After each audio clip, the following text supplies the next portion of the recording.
Don't repress. Don't repress our painful thoughts, or painful feelings. Don't disown, abandon, hate, repress, suppress them. There's a scene where Joy's like, "Oh, I can't. Riley doesn't need this. I forget what it was, but this bad emotion, quote unquote." So the emotions are like in these glass balls, colorful ball, and Joy's like, "Okay," and she like jettisons that bad feeling to someplace, the vaults they call it, where they get stored up. And that's what happens to us when we let me just step out here for a second. When we deny, disown, repress,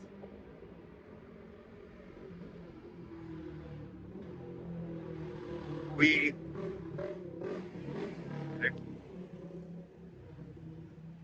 that's the joys of doing this live in the street, right? You never know what you're going to get.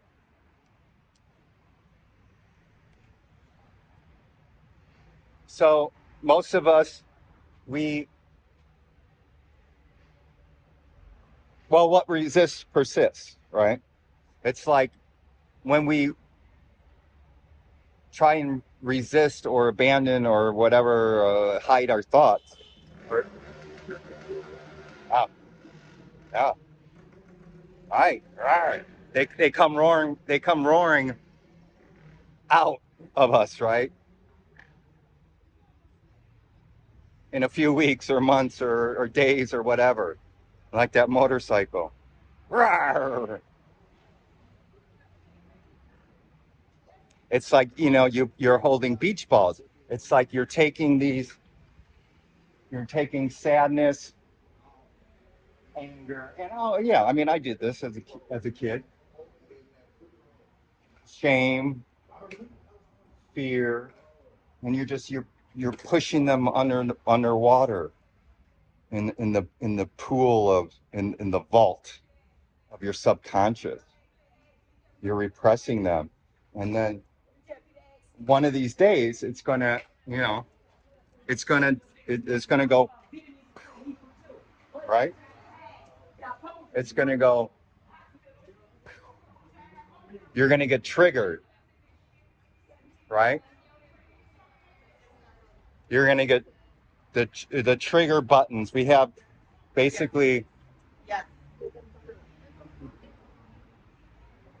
We should act. This would actually be a really good spiritual practice for the creative types out there.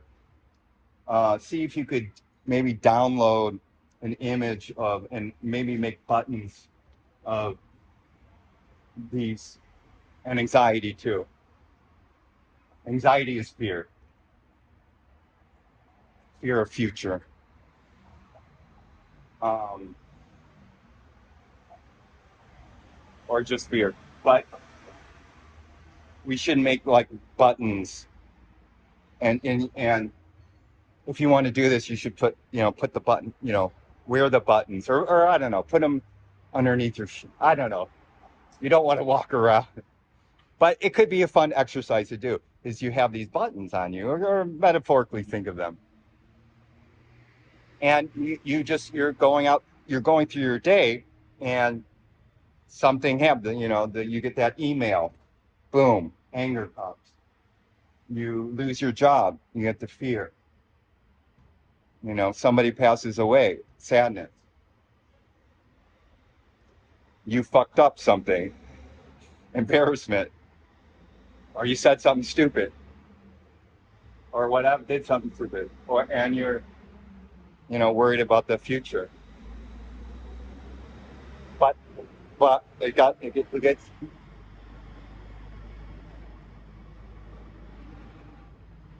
so so these things get banished from our consciousness, from the present moment. And this goes on for years and years, as in our childhood and teenage years. Riley's 13. Okay. Um, and we see in the climax, when Riley has that panic attack, we see those beach balls, this cascade of old hidden, they call them Riley's secrets, right? Or it's part of her secrets, I think, but just her hidden emotions, her shadow, her pain body, things that she's ashamed of, or she fears having these emotions, these bad emotions. And that she gets flooded with them with her panic attack, you know? And that's what happens to us when we get triggered. All these old emotions that we stored in our subconscious come, okay? So that's one of the things that we do on the spiritual path, is that we start healing them, healing the shadow, healing the pain body. Oh, and when we jettison, when we do what joy did, don't do what joy does. When we banish these thoughts, that's how the shadow and pain bodies are created. Okay, so part of the spiritual path is we stop doing that. We stop doing that even with new emotion or new things that happen to us, but we also process the past pain, okay, which I'm going to get into. Because many of us who go on a spiritual path, we only want to deal with the good feelings. We only want to deal with this, with joy, with glad, happiness, peace. We don't want to deal with this, right? Sorry. If you don't, then this spiritual path is not for you. It's just that's just what the deal is. Okay? If you just want to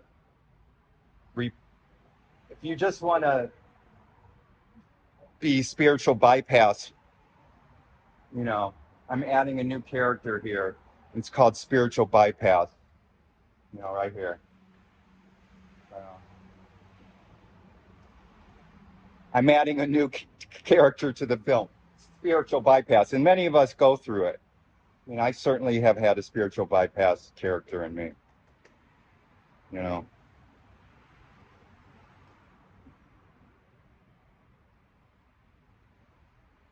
Oh, I'll mantra. You're boiling inside.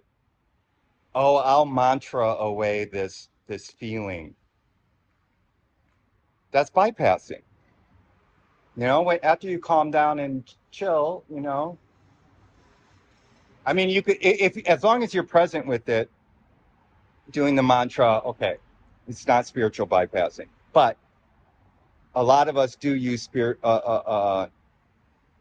spiritual practices such as mantras, even meditation, even watching YouTube videos. I don't want to deal with my anger, so I'm going to watch a YouTube video. I don't want to deal with my sadness, my depression. I'm going to watch a YouTube video. I don't want to deal with all this stuff. So, and it's inside you in the present moment. That could be a form of spiritual bypassing. So that's why awareness, that's why learning how to sort of reparent yourself is crucial. Okay. I mean, I used to do that. I used to be, feeling anxious or fearful, and I'd watch Eckhart Tolle videos and sort of banish it into the back of my head. Well, I had to deal with that eventually, I mean, I caught myself, and so I stopped doing it.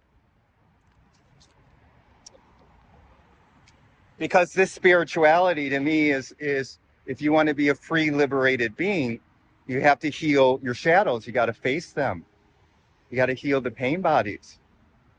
And way to do that is by facing it, you know, by accepting it. I mean, many of us, I mean, our pain bodies were created, you know, and shadows, they come out of innocence, you know, when we were kids. You know, Riley was, I don't know if she was 7 or 8 or 9, I don't know, 9 in the first film. Now she's a teenager. You know, that's a lot of our pain bodies were formed in our childhood out of create they were created out of innocence. You know, we didn't know how to, you know, we didn't know how to cope with trauma, with abuse, with just with dysfunctional parents. I mean, I didn't.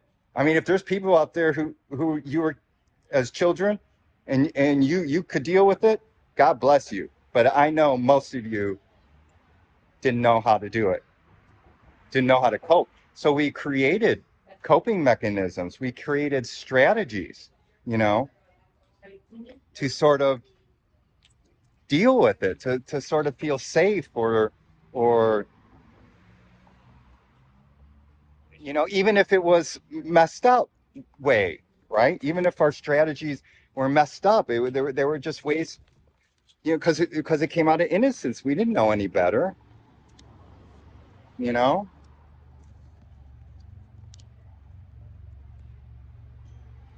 And then, so now that you're on the path,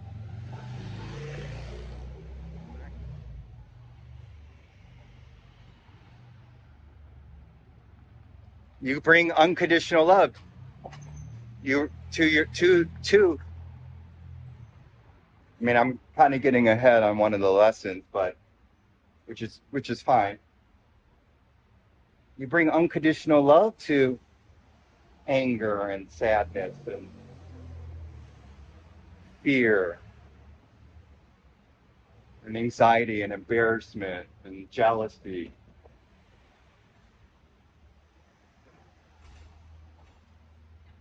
and ennui, you know. Eh, maybe not the ennui. Just let ennui just be. No, I'm just joking. Of course, ennui too. Um, bring motherly love. They we we banish them, so they just want to be seen and heard again. And yes, it's going to be painful. That's why I love the term pain bodies that Eckhart Tolle came up with. You know, because they don't feel good. You know, doing the shadow work, doing the pain. It doesn't feel good.